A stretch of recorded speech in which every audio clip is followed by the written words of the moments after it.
Vamos para o nosso quadro Saúde, agora oferecimento Unimed Piracicaba. Recebendo aqui o nosso amigo Dr. João Paulo, cirurgião torácico da Unimed. Doutor, vamos resguardar e respeitar. Não vou cumprimentar o senhor, claro, mas sinta-se cumprimentado, viu? Muito obrigado pela presença. A gente sabe o quanto está sendo corrido para todos os profissionais na área de saúde. E com certeza a presença do senhor aqui hoje é algo muito importante para dar um pouco de luz a quem está em casa, ajudar um pouquinho. Mas vamos falar, doutor, sobre a questão do hospital da Unimed, né, Piracicaba, e a orientação de como proceder em caso, a meio dessa pandemia. Eu já abro perguntando, doutor João Paulo, vamos já entrar no assunto direto. Pois não. Tem que resguardar?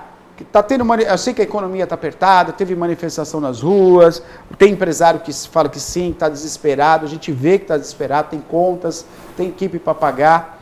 Mas qual que é o preço disso nesse momento? Queria que o senhor falasse, enquanto profissional, trabalhando diretamente com vidas, qual a importância nesse momento a gente ficar em casa? Primeiramente, boa noite, né? Boa noite a todos, boa noite quem está nos assistindo. Eu acho que é uma situação muito delicada, né? A gente tá entre uma baliza entre a situação econômica e a saúde das pessoas, né? O coronavírus chegou no Brasil, chegou no estado de São Paulo, chegou na nossa cidade, né? Está entre nós. Veio importado da China, virou uma pandemia e a gente tem visto que ele tem matado pessoas, certo? Principalmente, todo mundo já sabe, os grupos de risco, né? Idosos, pessoas que têm algumas comorbidades, e a gente tem visto que as pessoas estão morrendo, certo? Não existe hoje nenhum tratamento específico para a doença, certo? Não existe um remédio para que você pega a doença, vamos tomar o remédio, já vamos atrás da cura. Não existe um sistema de vacinação adequado, não existe vacina ainda. Então, a única arma que nós temos é o escudo, né? É a gente nos proteger, né? Em casa, né? Esperar esse vírus se alastrar de uma forma mais lenta, né? Para que as pessoas não sejam infectadas, principalmente, primeiro, de uma forma tão aguda, com muita gente infectada ao mesmo tempo, né? Uhum. Que isso vai causar um colapso no sistema de saúde. Não temos leito para todo mundo, né? Se pegar tantas pessoas doentes. Uma porcentagem muito rápida, de pouco tempo, não vai ter leito para atender todos. Não vai ter leito. Mesmo que a recuperação, algo que aconteça, mas tem um período de internação desse paciente que não cede o lugar para o próximo que vem com a doença. Exatamente. Em média, o paciente que interna sem estar precisando de UTI, ele fica uma semana, 10 dias internado, ele ocupa esse leito por esse tempo, e a pessoa que vai para a UTI, em média, 3 semanas, ficam no leito de UTI. Então, os leitos ficam ocupados, né? Eles ficam sendo empenhados e a gente não tem um turnover de leitos. Então, a gente precisa, essas pessoas ficam ocupando. Então, o único jeito que a gente tem agora, hoje, é nos proteger, e principalmente proteger os nossos velhinhos, os idosos, certo? A gente tem visto em todas as séries de estudos que são a população mais sensível mesmo a principalmente morrer devido ao Covid-19. Doutor, todo mundo que... Eu já vou falar já de Milão, do prefeito de Milão. Pode deixar essa tela, viu, Bruno? Doutor, todos que pegam a Covid-19, o coronavírus, ele vai parar na UTI? Não.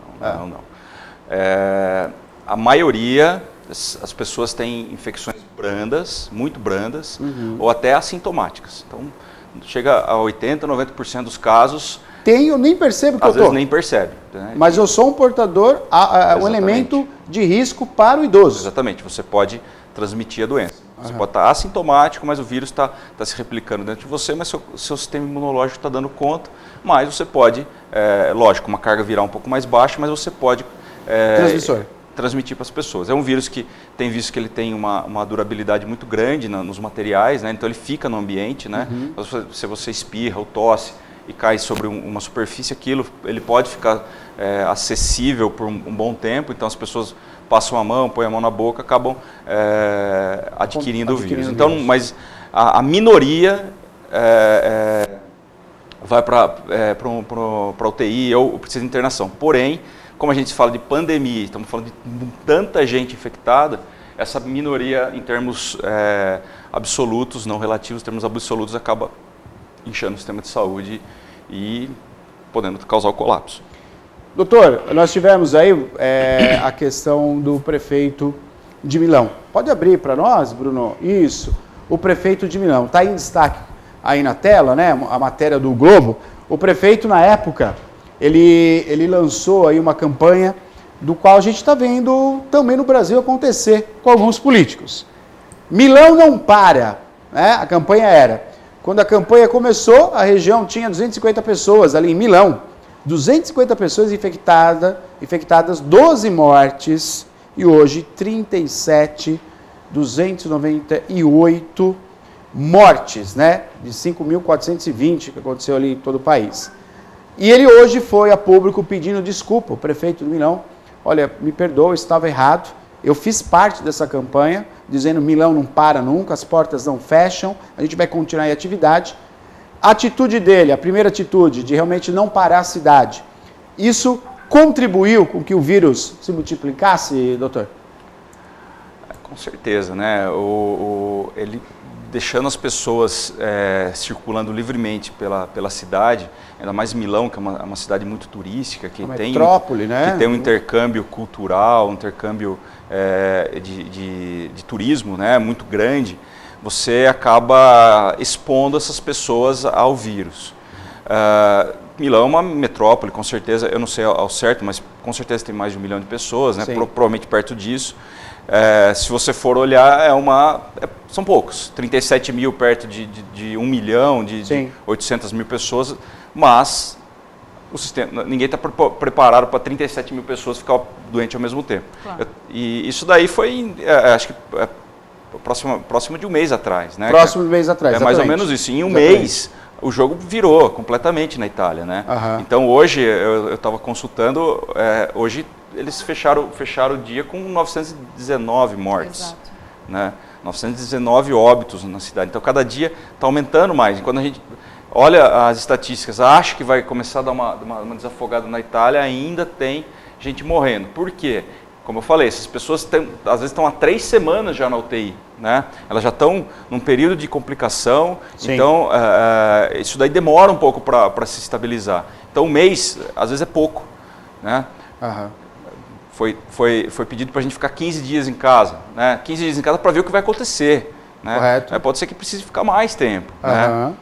Então, a única coisa que a gente tem para fazer. Nesse momento é isso, se resguardar, ficar em casa, obedecer esses 15 dias, exatamente. E aí, daqui 15 dias, novamente fazer um levante aí para saber como é que tá, se for o caso, ficar mais 15 dias. Exatamente. Né?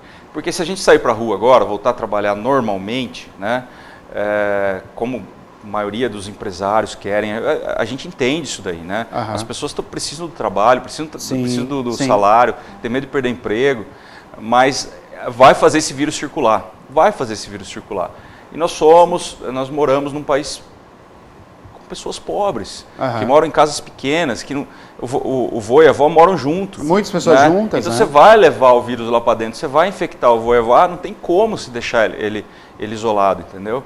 A única forma mesmo hoje que nós temos, segura, é fazer esse isolamento. A partir do momento que a gente adquira a vacina ou algum tratamento específico, aí a gente começa a pensar em tratar em massa e daí começa a sair para fora. Perfeito. Falando um pouquinho aqui, o Dr. João Paulo, né, ele é da equipe da Unimed Piracicaba.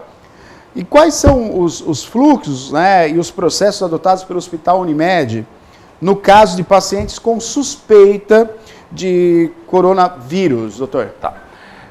Bom, a gente está mais de um mês planejando isso daí. A gente sabia que isso ia acontecer, né?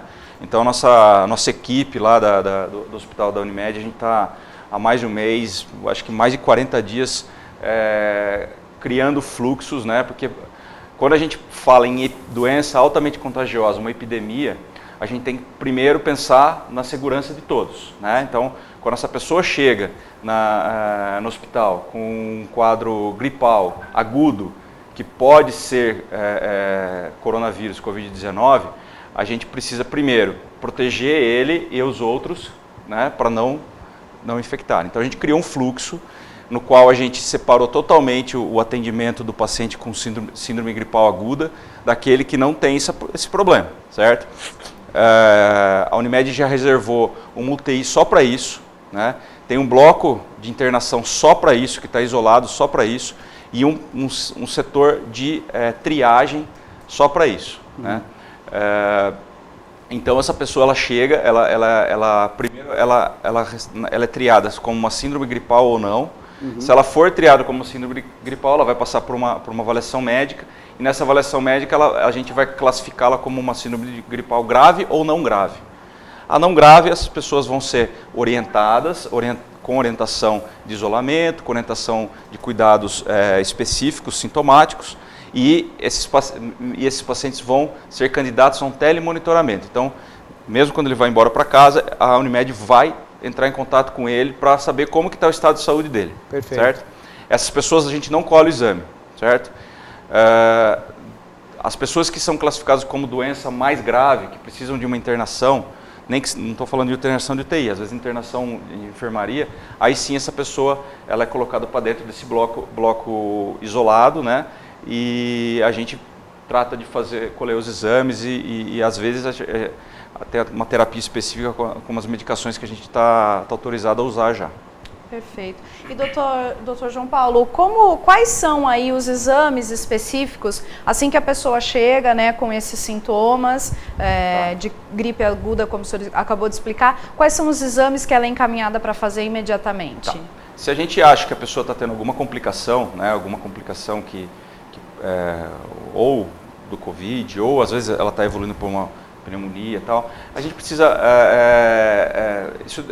quando as pessoas classificadas como uma doença mais grave, né, a gente colhe, além das sorologias, né, a gente colhe o teste rápido para descartar as outras doenças virais respiratórias, que é o H1N1 ou a influenza. A gente colhe o exame de PCR para Covid-19, ele não fica pronto na hora, não temos o teste rápido ainda, está para chegar, mas ainda não chegou, não está disponível ainda no Brasil, em poucos lugares está disponível. A gente colhe marcadores inflamatórios, exames gerais, para ver como está o estado geral da pessoa, e a gente tem feito tomografia de tórax, né? A tomografia de tórax a gente consegue ter uma noção de quanto o pulmão já está afetado e quanto que essa pneumonia já está afetada, né? Está afetando a pessoa. A gente tem um comitê médico, né, na Unimed, que todos os exames acabam entrando automaticamente nesse comitê, então a gente ajuda o pessoal que está na porta para interpretar os exames. Isso, a gente está fazendo uma força-tarefa com alguns médicos que foram eleitos, que são especialistas na área e tal, para a gente poder ajudar na interpretação dos exames e tentar fazer a conduta melhor para esse paciente. Isso dá uma agilidade também, né, doutor? A ideia é que seja ágil, né? Às vezes, alguma dúvida se interna ou não o paciente, porque quando você interna o paciente, você coloca ele num ambiente isolado, mas num ambiente com outros pacientes, né? Embora seja isolado, mas num ambiente com outros pacientes que podem ter a doença. Então, a gente tem que ter esse discernimento aí, então às vezes demora um pouquinho isso, mas o fluxo está bem legal, tem um médico só para isso, esse médico ele não sai de lá, ele não roda o hospital, ele fica só para esse tipo de atendimento, né? Para que também ele não fique passando para outras pessoas, né? A Unimed também criou uma área externa justamente para uma triagem, né? Como é que está sendo? Foi hoje que começou isso, né? Não começou ainda, a gente alugou uma tenda, né? Sim.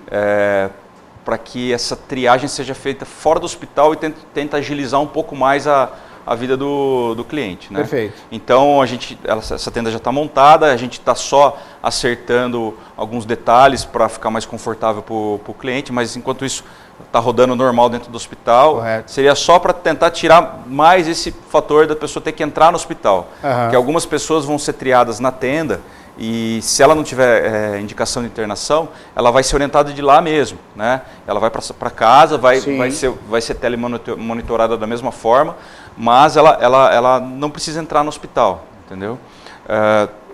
Mas pessoas que precisam internar, aí não tem como, né? E ela, às vezes, nem para tenda ela vai. Às vezes, direto para internação. Vai direto para internação.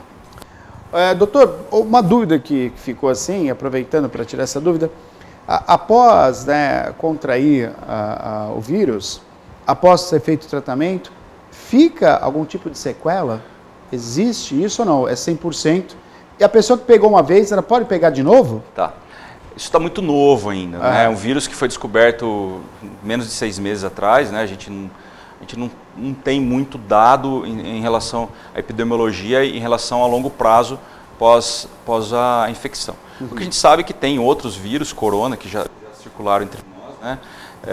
E praticamente não tiveram tantos problemas, né? Mas como é um vírus novo e a gente não tem essa imunidade inata, né? A gente não veio com essa imunidade, o ser humano ainda não tinha essa imunidade, a gente não sabe ainda, né, se essas pessoas que curaram, elas vão ter algum problema lá para frente. O que a gente tem visto a curto prazo, muitas pessoas têm curado, têm limpado o pulmão, têm voltado à vida normal, certo?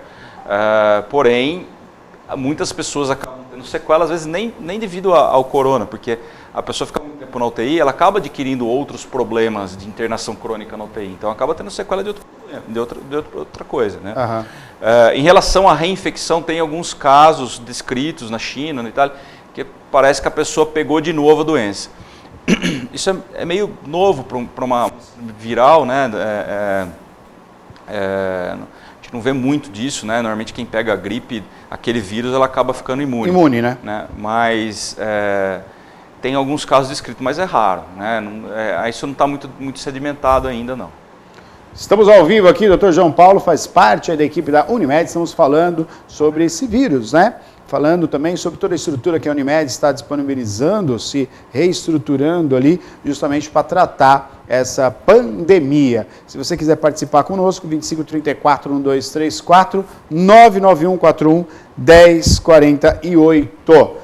Pois não, Maria, diga. Doutor, queria que o senhor comentasse também uma notícia que chegou para a gente, que a partir de hoje, né, sexta-feira, esse programa vai reprisar, mas a Unimed montou, né, essa questão do pronto atendimento externo e também lançou um serviço, isso já vem acontecendo, que é um serviço inédito, que é de telemedicina. Como é que o beneficiário faz para acessar, doutor? Bom, o que a gente pensou primeiro, né? O primeiro é tirar o paciente do hospital. O hospital hoje é um local inóspito, né? Embora seja hospital, é um local inóspito, porque é o local onde as pessoas estão indo procurar ajuda e é uma doença altamente infecciosa, né? Infecto-contagiosa. Então, a gente pensou primeiro, aquelas pessoas que procuravam o pronto atendimento, às vezes para tirar uma dúvida, para saber que medicação toma, tal, a gente criou um canal, né, de telemedicina para que essas pessoas possam receber uma orientação. Às vezes está com uma dor de cabeça, às vezes até que está com um sintoma gripal mais leve, né? Então, a pressão um pouco alta, alguma coisa do tipo, essas pessoas estão sendo orientadas para que elas não precisem ir até o hospital. Isso daí é uma coisa que é validada pelo Conselho Federal de Medicina, pelo Conselho Regional de Medicina já. A gente pode fazer esse tipo de atendimento, né? E nessa situação de pandemia, dessa crise, está sendo muito importante para a gente. Então, o serviço é de 24 horas, né?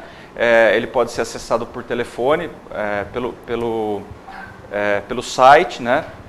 E pelo aplicativo que a Unimed disponibilizou, né? Então as pessoas entram nesses canais e elas são atendidas.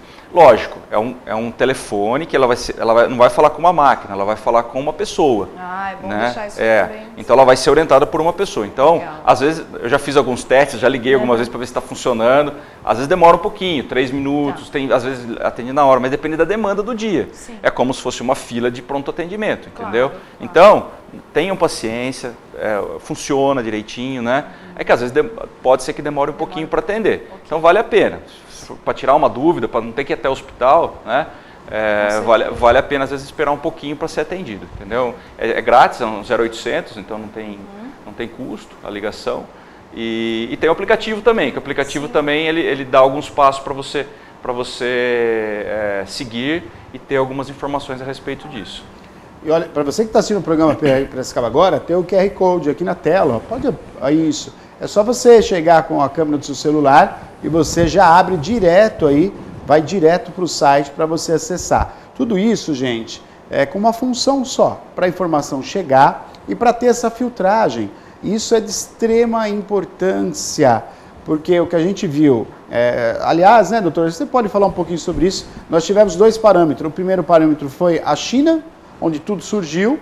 O segundo parâmetro foram os países da Europa, e na mesma região, na Europa, você tem país que falou que era só uma gripinha e não tomou nenhuma atitude, e hoje paga por isso, é um caos, e países como a Alemanha, que desde o início, desde sempre a Alemanha tem uma estrutura com hospitais e médicos muito bem preparada. E é nítida a diferença entre, né, os 2 países. E claro, quando a Unimed toma essas providências, Neto, teve 3 casos, na verdade 2, o terceiro caso nem foi em Piracicaba, precisa de tudo isso. Eu queria que você falasse um pouquinho pela experiência, doutor, por que a Unimed está tomando essas providências, para ficar bem claro que nada do que está sendo feito é por acaso, é tudo muito bem pensado, estruturado, para não chegar no caos. Queria que você falasse um pouquinho sobre isso, importante.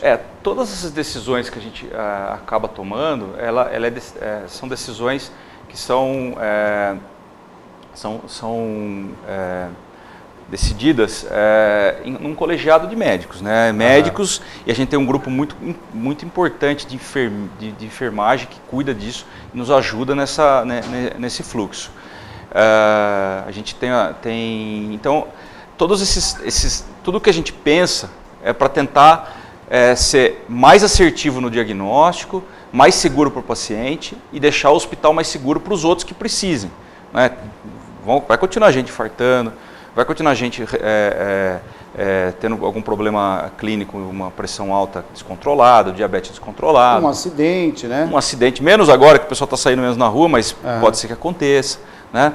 Então a gente tem que também preservar essas vidas, né? Para que eles no hospital não seja um lugar que ele vai adquirir a doença. Então, mas mesmo assim, a gente pensou principalmente para tirar as pessoas do hospital quando não tem necessidade. Perfeito. Né? Então, isso é de extrema importância. A pessoa tem que ficar em casa e sair para comprar comida, porque você tem que comer, comprar alguma coisa de utilidade e, se for no hospital, se precisar mesmo. Não é para passear no hospital. Pois não, tem uma pergunta que chegou, Maria? Pois não, diga lá. Doutor, o Idemar, ele está querendo saber quando, né, se a gente tem essa previsão de quantos dias ou quanto tempo faz que o vírus chegou aqui no Brasil? O vírus chegou no Brasil, foi o primeiro caso confirmado, não lembro direito, foi um senhor de 63 anos, se não me engano, que veio da Itália, né? Foi o primeiro caso confirmado, foi no Hospital Albert Einstein. Eu acredito que acho que foi no começo, se eu não me engano, 3 de março, né? Foi no começo de março. Foi isso, sim. Acho que foi isso daí, eu não lembro agora de cabeça. Menos de um mês, né? Menos de um mês. Então, isso daí que a gente fez o exame, fez o teste, entendeu? Quando a gente fala que hoje no Brasil tem 2.000 e tantos casos, 3.000 e tantos casos da doença, você pode colocar muito mais do que isso. Foram 3.000 que foram testados. Testados, né? Então, tem muita gente que é assintomático, que nem procurou o serviço de saúde, nem foi fazer teste. Né? Tem os oligossintomáticos também, que também não procurou o sistema de saúde, está em casa quietinho e não foi testar. E que nesse momento não faz diferença se testar ou não, porque se faria diferença no caso de se a gente tivesse um tratamento específico para tratá-lo. Então, mesmo essa pessoa que está oligossintomática, mesmo a gente sabendo que ela é positiva, o tratamento dela é ficar em casa. Se ela estiver em casa e tá de boa, seria um problema. Fica em casa e não passa para os outros. Perfeito. É isso que é a orientação, entendeu? Então, mas isso mostra que em menos de um mês, vê como que a curva cresceu. Como a curva é exponencial, entendeu? É 1 para 2 para 4, é exponencial, né? Então, a gente vai ver ainda, o Brasil ele está um mês atrás da Itália. Isso. Em relação ao primeiro caso, mais ou menos um mês e pouco. Então, a gente está atrás da Itália há um mês. Então, o que a gente está vivendo hoje foi que a Itália viveu um mês atrás, que o prefeito de Milão falou aquilo. Entendeu? Então, se a gente menosprezar esse vírus agora, principalmente que o Brasil, embora seja um país tropical, né, que normalmente as disseminações são um pouco mais lentas, se a gente menosprezar, a gente vai sofrer um dano muito grande lá para frente. E assim, não é no final do ano não, daqui 2 meses a coisa pode crescer muito, e né? sair de controle. Né? Doutor, outra pergunta também que ficou no ar, muitas pessoas estão falando, né? E tem as fake news, é um perigo isso também, né? Quer dizer, procurar sempre a orientação realmente de quem está por dentro, né? O vírus poderia, por acaso, ficar escondido, sem se manifestar do carnaval até aqui? Existe isso? Ou é uma questão que não, o vírus no carnaval não estava aí? Ou de fato sim, no carnaval muitas pessoas pegaram esse vírus aí e não se manifestou. Isso poderia ter acontecido ou não? Eu acho, assim, vamos olhar a epidemiologia da coisa, sim. Né? A doença, ela tem um período de incubação, que em média são 4 a 8 dias é o período de incubação. O período de incubação é quando você adquire a doença, adquire o vírus, até ele começar a dar sintoma, certo? Então vamos lá.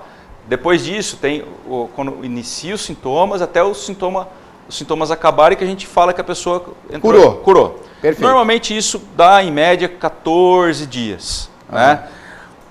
O carnaval foi antes disso. Né? Sim. Um mês e 10 dias. Um mês e 10 dias. Então foi antes disso.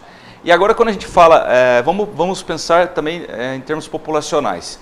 Se o carnaval o vírus estivesse circulando muito forte aqui no Brasil, e o carnaval que as pessoas ficam muito juntas, né? Que sim. Você pega Salvador, Recife, até São Paulo, Rio de Janeiro, provavelmente a gente ia ter, ao meu ver, olhando epidemiologicamente, eu acho que a gente teria muito mais caso e a gente teria essa curva um pouquinho mais rápida. Perfeito. As pessoas iam ficar mais doentes mais rápido e esse boom que está começando a acontecer agora seria antes.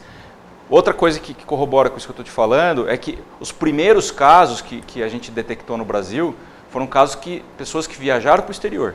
Ok. Que vieram de viagem do exterior. Então, não foram pessoas que estavam no Carnaval da Bahia. Não foram pessoas que estavam no Carnaval de Recife. Perfeito. Senão, a Bahia ia ser o epicentro. O epicentro de tudo, né? Você concorda comigo? A Bahia, claro. ou sei lá, Rio de Janeiro, São Paulo. São Paulo é a cidade cosmopolita, né? Não tem jeito. É onde todos passam por aqui. Todos passam por lá.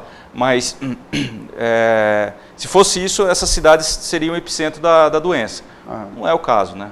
Perfeito, acho que isso é bom esclarecer também. Doutor, quero agradecer a sua presença, a gente sabe todo Obrigado. O empenho, a correria e todo o carinho que a Unimed faz pela cidade de Piracicaba. Deixo aqui o agradecimento a toda a população, esses esclarecimentos aí hoje de suma importância. Muito obrigado, viu? Eu que agradeço, obrigado a oportunidade, estamos sempre à disposição para esclarecer a população e vamos rezar para que isso acabe logo, né? Tá? Sim. É isso aí, doutor. E olha, acho que... Doutor, rapidamente, só que o senhor falou, e é verdade, a gente está fazendo isso. A questão é rezar mesmo, né? A questão é orar, rezar, levar o pensamento para a gente poder realmente... E pedir por vocês, né? Vocês são à frente da batalha, são os guerreiros ali para proteger todos. A gente se isola, vocês deixam a família e vão aos hospitais justamente lutar pela vida do próximo, né? Então... É algo muito... Eu faz um tempo que eu não abraço meus filhos, né? Eu chego em casa, eu não chego perto deles, da minha esposa, não chego perto dos meus filhos. Eles estão confinados lá em casa, não saem de casa, a gente está fazendo direitinho. Todos os meus colegas estão fazendo igual, né? A gente sai para trabalhar, vai para o hospital e volta para casa. Tem pessoas que nem para casa estão voltando, tentaram arrumar outro lugar, estão distantes mesmo sabendo que as crianças não são um grupo de risco, mas... uma que pegue a doença e evolua mal, não tem essa estatística de 0,001 vira 100%, hora muda, né? Vira 100% porque é seu filho, né? Então não tem essa. Então, o que eu posso dizer é que toda a equipe, Unimed, mas com certeza todos os hospitais da cidade, todos os hospitais da região, do Brasil, está todo mundo muito preocupado, mas também com muita força para tentar vencer isso daí. A gente precisa dar essa sustentabilidade para as pessoas, mas a gente precisa da ajuda delas, né? Então a gente precisa que elas se resguardem, que não deixe esse vírus circular muito, porque esse vírus circulando muito a gente vai perder um pouco da mão. E hoje a gente não tem, o que a gente tem para oferecer basicamente é tratamento sintomático, né? A gente não tem uma cura, né? A gente vai curar se as pessoas aguentarem a doença, que a gente vai tentar dar uma base, entendeu? Perfeito. Muito obrigado, viu, doutor? Muito obrigado. Muito obrigado. Você acompanhou o quadro Saúde Agora, oferecimento Unimed Piracicaba.